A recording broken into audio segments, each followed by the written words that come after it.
या छोटे छोटे बच्चों को हम कहीं भी भगवान नाम जपने के लिए प्रेरित नहीं करते। थोड़ी देर बैठ के भगवत चर्चा सुनो, थोड़ी देर बैठ के तो उसके अंदर दैवी संपदा आएगी। हम गंदे दृश्य दिखाएंगे, आपस में सावधानी नहीं रखेंगे, गंदी बातें करेंगे तो संस्कार बन रहे, वही आगे चल करके आसुरी भाव को प्राप्त हो जाता है। बच्चों को कैसी कैसी बातें सिखाई जाती, तभी उनका जीवन अमंगलमय हो जाता है, अपवित्र हो जाता है।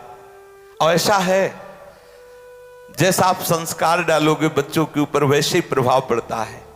ऐसे बच्चे हैं, छोटे छोटे बच्चे हैं, चतुरासी जी 50-50 पद चतुरासी जी के याद, पूरी चतुरासी जी याद है। क्यों? उनको ऐसे संस्कार मिले, उनमें रुचि हो गई। अगर गंदे संस्कार दोगे तो गंदी भावनाएं प्रकट होंगी। ये बहुत ध्यान देने की बात है। सब माता पिता को चाहिए कि बच्चों में दैवी संपदा के संस्कार डाले, वो आगे चलकर धर्मात्मा पुरुष बने, देशभक्त बने, भगवत भक्त बने, माता पिता के भक्त बने। ऐसे उनमें पवित्र संस्कार डालिए। जब तक शास्त्र स्वाध्याय नहीं होगा, भगवान नाम जप नहीं होगा, जब तक प्रभु की आराधना नहीं होगी, तब तक उसमें दैवी संपदा आने वाली नहीं। आसुरी संपदा आएगी तो आपको ही बुढ़ापे में पीटेंगे। सच्ची बात समझ लीजिए, जीवन भर मोह किया है तो बैठ के रोगे कि एक बार तो लड़का बहू हमारी तरफ देख लेते, लेकिन लड़का बहू कार में बैठे हो, जा रहे हैं होटल में खाने हो, तुम वहां मच्छर तुम्हें खाएंगे बैठे बैठे। सावधान रहो, अभी से संस्कार उनको डालो भक्ति के, भगवत अनुराग के। लोगों को लगता है अगर भजन के लिए कहेंगे तो कहीं बाबा जी न अरे बाबा जी बनना खेल तमाशा समझते हो क्या? बाबा जी कोई बहुत माता पिता जब तपस्या करते हैं, कई जन्मों से करते हैं, तब उनके गर्भ से भगवत अनुरागी पैदा होते हैं। भेष रख लेना बात अलग होता है। लोग समझते हैं कि बच्चा अगर राधा राधा 2 माला जपेगा तो उसकी पढ़ाई में बाधा पड़ेगी। नहीं, अगर वो भगवान नाम जप करेगा तो उसकी बुद्धि पवित्र और प्रखर हो जाएगी। वो जिधर जाएगी बुद्धि उधर बहुत बढ़िया काम करेगी। चाहिए घर परिवार में बच्चों को बैठाल कर भागवती का आचरण कराए जाएं, थोड़ा 1-2 माला ही सही। ऐसे माता पिता को शिक्षा देनी चाहिए। देखो हम तुम्हारे लिए नाश्ता तैयार करें, तुम ठाकुर जी के सामने बैठो, 1 माला बोलो राधा राधा, फिर हम तुम्हें जो कहोगे वो नाश्ता प्यार दुलार से 1 माला का संस्कार डालो। उनकी बुद्धि बहुत तीव्र और पवित्र होगी। जो जिधर लगाओगे, भाई ऊर्जा शक्ति है, जिधर लगाओगे। आप सांसारिक पढ़ाई में लगाओगे तो बहुत अच्छे विद्यार्थी बनोगे, आप संयमी बनोगे, आप जितेंद्री होगे, आप धर्मात्मा होगे। हमारी यही समझ में नहीं आता कि कैसे माता पिता हैं जिनके बच्चे शासन में नहीं रहते। जी बहुत कष्ट होता है।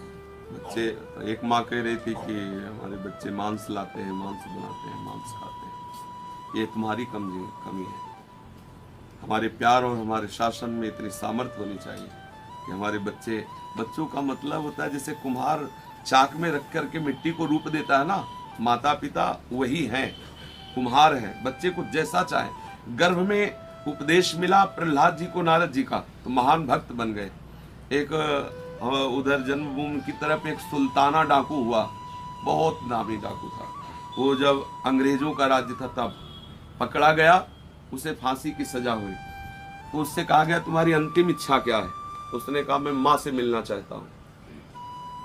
माँ को बुलाया गया, माँ आई, लाला दौड़ करके माँ की नाक भर ली और काट ली पूरी माँ दांत से। तो अंग्रेजों ने पूछा कि तुमने क्यों काट ली? बोले जिस समय हम स्कूल में जाते थे एक पेंशन चुराई थी, अगर उसी समय माँ थप्पड़ मार देती, कहती है बहुत गलत कार्य है, तो मैं आज फांसी पे न चढ़ता। मेरी माँ ने कहा बढ़िया, भले ले आए, लिखने के काम आएगी।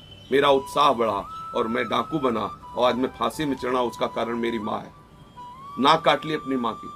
तो अगर माता पिता सतधर्म परायण होकर साथ, मेरा बच्चा कहता प्याज खाएंगे, मेरा बच्चा कहता शराब पीते हैं, मांस खाएंगे, तो मेरा बच्चा जो कहे उसकी प्रसन्नता के लिए हम उसे छूट देते चले जाए। तू मेरे घर में तभी प्रवेश होगा जब ऐसे आचरण वाला होगा। अगर माता पिता शासन में बच्चे को न रखे और छूट दे दे तो वही तो चोर बनते हैं, वही गंदे आचरण वाले बनते हैं। ऐसा कैसे कि हम अपने धर्म को भ्रष्ट कर दे, माता पिता अपने धर्म को नष्ट कर दे बच्चे की प्रसन्नता के लिए। हमें तो ये बात समझे में नहीं आती। आपके बच्चे हैं और आपकी अनुमति के बाहर, ऐसा हमारी समझ में, क्योंकि हम ऐसे परिवार में जन्मे कि वहां अनुशासन ही जीवन था।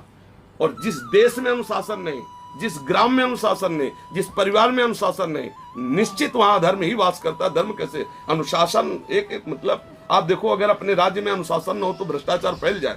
अनुशासन सबसे बड़ी सामर्थ्य है। तो इतना मृदु अनुशासन तो होना चाहिए कि बेटा ये गंदी वस्तु है। संत जन मना करते हैं, ठाकुर का भोग नहीं लगता। जब ठाकुर नहीं पाते तो बेटा तुम कैसे पाओगे? अगर हम प्यार दुलार से समझाएं तो बच्चे समझ सकते हैं, नहीं तो अपने प्रेम का हक है कि ठीक है अगर तुम वो पाओगे तो हम घर में नहीं बनाएंगे, बाजार से पाओ और देखते हैं कितने दिन बाजार से पाओगे। हम तुम्हें प्यार नहीं करेंगे अगर तुम प्याज पाओगे, मांस पाओगे, शराब, ये सब हम ऐसा, तो वो शासन है।